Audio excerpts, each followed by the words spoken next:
Hello and welcome back to Vedic Astrology for Beginners, a video series where I teach you how to read and interpret your birth chart step by step. My name is Elena and I'm a professional Vedic astrologer. On my channel, I talk a lot about astrology, zodiac signs, planets, forecasts, celebrity birth charts. So if you're into this sort of thing, then be sure to subscribe to my channel to be notified of the upcoming videos. In this video, we're going to continue exploring the basics of the Vedic astrology birth charts, and we're going to look at how the planets are connected to the zodiac signs through one of the linchpin concepts of Vedic astrology, planetary lordship or rulership. Let's get started. One of the most important layers of interpreting a Vedic astrology birth chart is analyzing connections between the planets, zodiac signs, and the houses. In the previous videos of this series, we'd already covered these three whales of astrology: the planets, zodiac signs, and the houses. And we've learned how to put their meanings together to start building interpretations from the placements of planets in the zodiac signs and the houses of the birth chart. The second layer, which is fundamental in Vedic astrology, is analyzing the connections that planets make between the houses, and we can only do so if we understand which planets rule which zodiac signs and respectively the houses of the birth chart. Any student of Vedic astrology Jyotisha, starting from the beginner level, should learn how to recognize these connections immediately, as they provide fundamental knowledge about the connections between different life areas and the varying influences in the birth chart. In this video, we're going to focus on which planets rule which zodiac signs so that we can later use this information to understand these connections between houses and start building even more interpretations.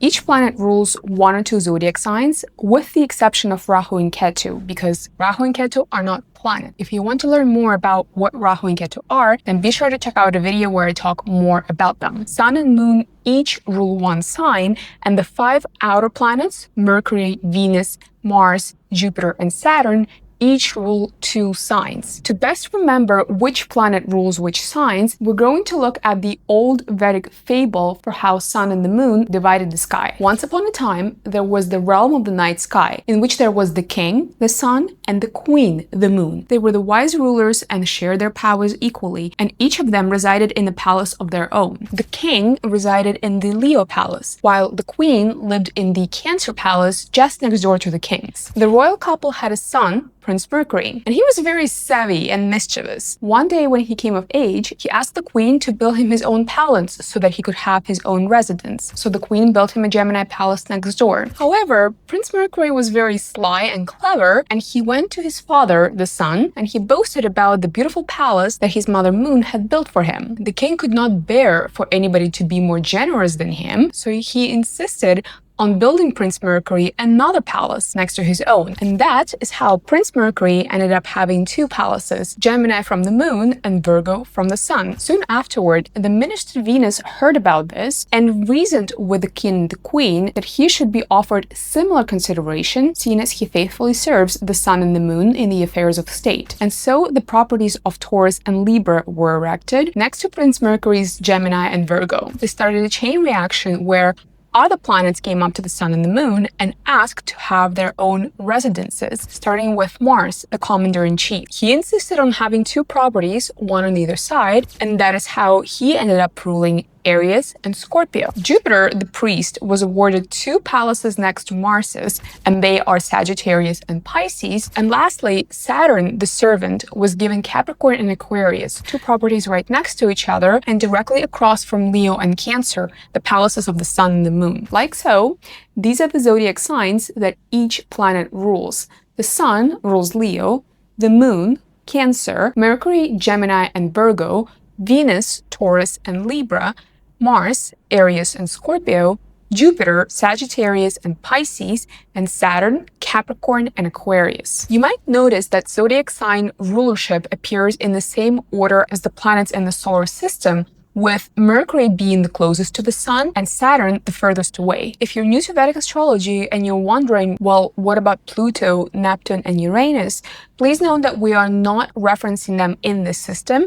They have no sign rulership and they're not interpreted as part of the individual's birth chart astrology, so we're not going to be talking about them here. The metaphor that the fable uses to talk about zodiac signs as the palaces belonging to planets is a very good one, because essentially zodiac signs are the lands or the homes that belong to different planets. So when a planet, any planet, occupies a zodiac sign, it becomes somewhat of a tenant to the other planet, which rules the zodiac sign, which in this case is the landlord.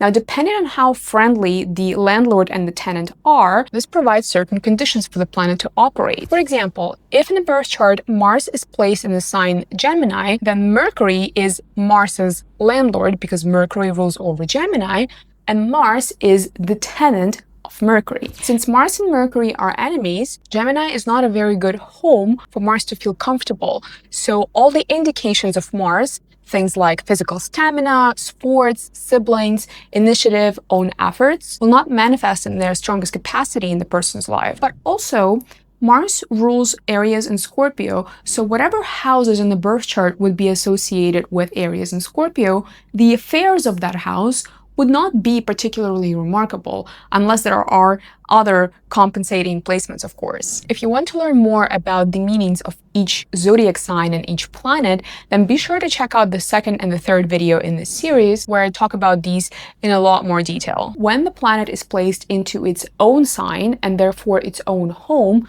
for example, when Saturn is placed in Capricorn or Aquarius, this is a very good thing both for the planet, Saturn in this case, and the house of the birth chart that it occupies. And this is something that we're going to explore in the upcoming videos of this series. We'll pause here for now. Thank you for watching, and remember to subscribe to my channel to be notified of the upcoming videos.